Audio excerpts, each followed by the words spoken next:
Umaga sa ating lahat. Ako si Aaron John ng Lambangit. Ang aking daily devotion para sa araw ito. Ito po ay nakabase sa ginagawang daily devotion series ni Pastor Rosalo Campo at yung paksang tatalakayin din sa araw ito. Ikaw ba ay tunay na anak o ampon ng Diyos? No?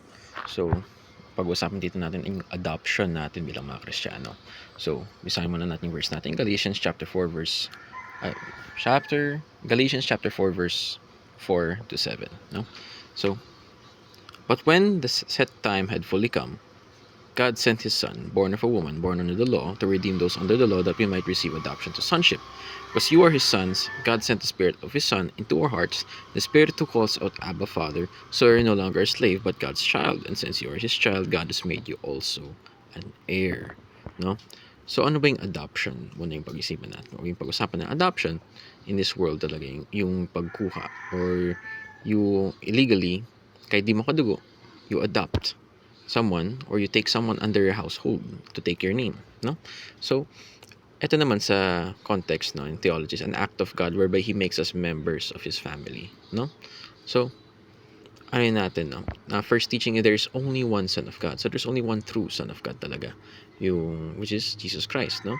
So there's only one Son of God na in tayo talaga, we're not really the actual Son of God, no? So there's only one true.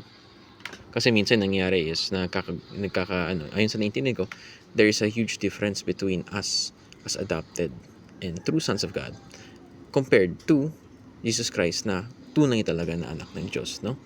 At sunod, we are adopted children through Jesus Christ. Ang nangyayari dito is, through Jesus Christ, na makita natin na, akala natin na is a father, no? Father figure, kundi, pero is our older brother. Yun yung parang pinaka naging naintindihan ko is, at we are adopted children through Jesus Christ. Sa ginawa niya, namatay siya sa cross para sa ating mga, at kinuha niya lahat ng kasalanan natin at He suffered for all of our sins, no? Na, nangyari is, hindi lang tayo niligtas, no? Kundi, pati, hindi lang tayo niligtas at tinuring parang si Yesu Cristo yung righteousness niya, no? We are also adopted children through Jesus Christ. So, ang nangyayari dito is, akala natin is, we are adopted. Yes, but yung nangyayari is parang naging tunay rin tayong dugo spiritually, no? So, not only were we adopted in the sense na parang kinuha na tayo bilang mga anak ng Diyos, pero kumbaga naging ano rin tayo, parang let's say spiritually or blood related to God through Jesus Christ, no? So, we are adopted children through Jesus Christ. So yung maganda dito, no, we are adopted children through Jesus Christ is not only that, it's not only that na connected tayo sa Diyos na spiritually, na we finally related truly as we have become sons or children of God. Pati yung mga rangko or yung mga privileges and wealth ni Jesus Christ napupunta rin sa atin, no? Kasi we are also seen as true sons of God. We have also been seen as heirs, no? So, you are no longer a slave, but God's a child. And since you are His child, God has made you also an heir. Co-heirs talaga tayo kasama si Kristo, no? Hindi lang tayong basta naging adopted. So, yun lang. Tapos na.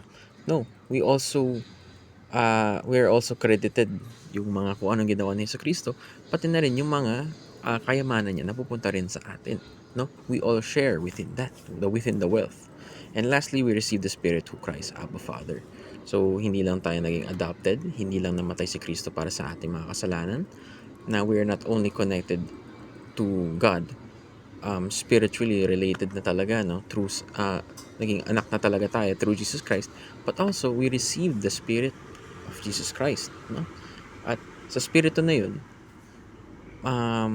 we are also guided by the Holy Spirit, no?